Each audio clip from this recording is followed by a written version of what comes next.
Well, good morning, everybody, and welcome back to hearing 17 in relation to the Kowhai Airpark. Before we start, where's Dr. McGill? Can I see him somewhere? Where are you, Dr. McGill?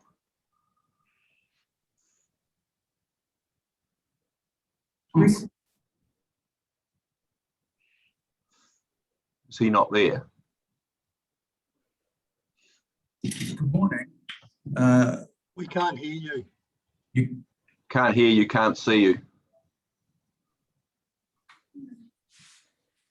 Maybe that doesn't matter. Can you hear? Can someone either yell out that says Dr. Yes. McGill can hear us? Yes. Thank you. I can hear you. What we want to say at the outset of this is that we received a bundle of information from your team after hours last night. We haven't read it. The submitters won't have seen it. It's only been able to be posted on the council website this morning. So we've certainly made it available to you and your team to provide information responding to matters that had arisen during our questions and so forth during the course of the hearing prior. My understanding is that there were conversations with council staff. There was an email address given. The information was sent to the wrong email address. We got it as a panel after 8:30 last night. Haven't read any of the material. And basically, we don't think we're in a position to conduct a fair hearing on this matter, and we'd invite you to respond to that.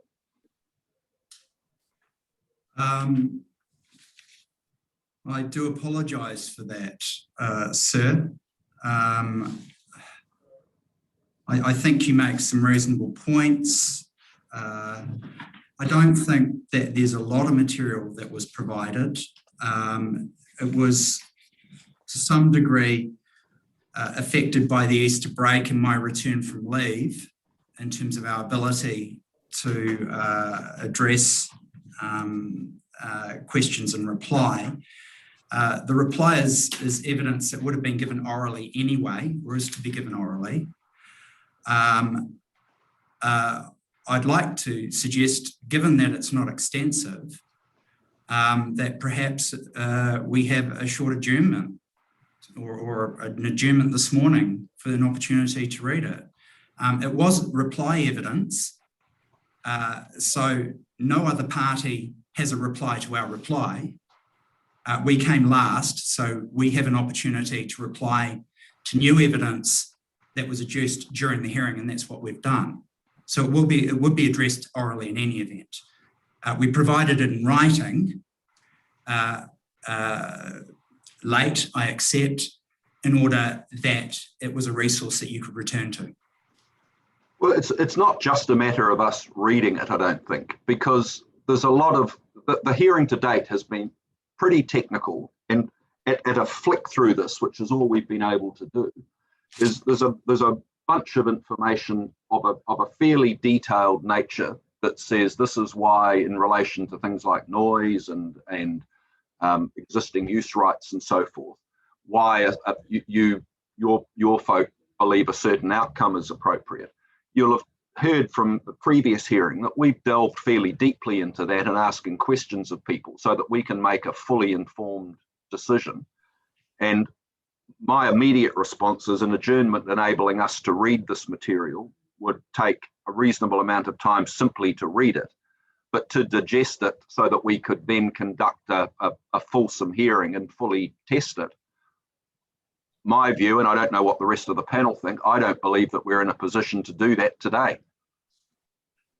Well, I don't think we are in a position. I think you know, I'm certainly not impressed by the lateness of that evidence. It's technical evidence. It needs to be looked at, and I just haven't had the opportunity, and I'd like to see it and think about it. And I think it's quite important that we're properly informed. I don't think just adjourning it for a couple of hours to read it is sufficient, quite frankly. Well, that was my thought. Does the panel have any other views?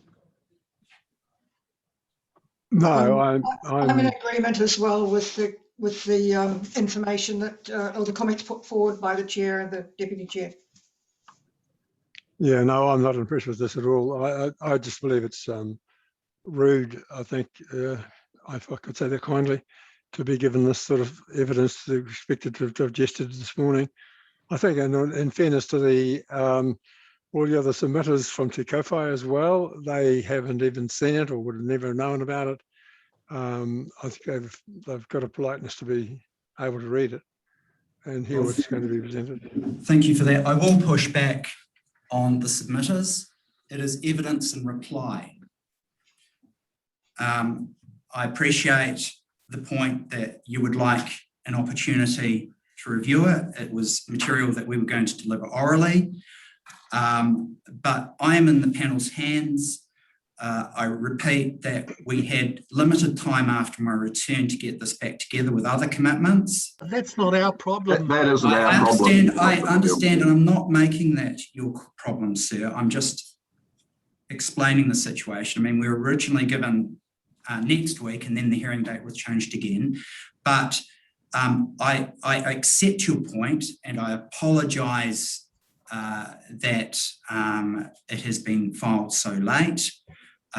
My apology is extended to the panel. It's evidence and reply.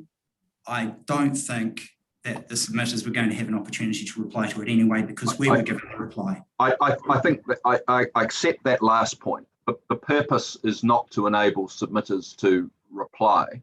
Thank you. But in the interests of transparency and information being available, we think it's important that information before the hearing actually takes place is that people are aware of it. That of itself is not the fatal flaw. The fatal flaw is that the panel is completely unprepared to know what is in this evidence, to know what questions to ask, and we're not prepared to do that. And I think we've made that decision pending your opportunity to reply. I don't want to open the floor up for everyone to have a big whinge session. I don't think that's particularly productive. But is there anybody else that's in the hearing that wants to make any particular comment about this before we determine what to do?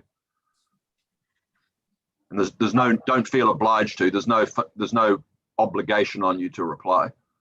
Sir, before we do so, can I just extend the point that I'm completely in your hands. I accept the point, and I accept the responsibility. All right, and I appreciate that. And we, the situation we're in is the situation we're in. We're not wanting to try and then, throw sticks and stones at everybody, but we do want to ensure that, as we've done up until now, we run a fair hearing. Yes. We're totally cognizant of the fact that if we were to adjourn now, that means that submitters who have given up today to listen to this will have to come back at another time. And if we do that, we'd apologise in advance for the inconvenience that causes. But that must come second to us being able to run a fair hearing from our point of view, and to ensure that we understand and can properly test the evidence that we have. So the decision that we have made is that we are not going to proceed today. We're going to proceed on a date to be determined. We've tried to look at our calendars to see whether there's a date in the immediate term that we can slot this in. The short answer to that is we can't, and we'll advise parties in due course when the resumed hearing will be. And on that basis, we're going to adjourn today on that basis. So we apologise again for the inconvenience to parties that have arrived today expecting for the hearing to continue and to conclude. That's not possible. We acknowledge the apology that's been received, but as I say, we're simply not prepared to proceed when we feel like we've got one arm tied behind our back because we're not properly prepared. So on that basis, we'll adjourn and we'll advise parties in due course when the resumed hearing will be. Don't worry about cancelling events in the next week or 2 or 3. It's going to be a reasonable period of time going forward before we can slot this in, because we've got a range of other hearings that are scheduled and preparations needed for those, and we're not going to interrupt that process and turn it on its ear because of this one. So we'll find another half day or thereabouts at some point in our schedule and let you know. We regret that it's come to this situation.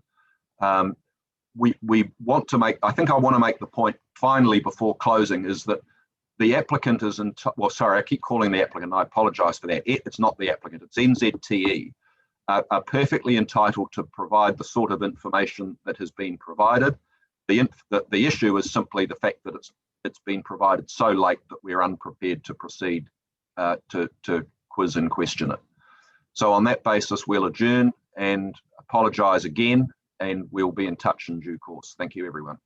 Kia ora. Thank you, sir. Thank you. Thank you.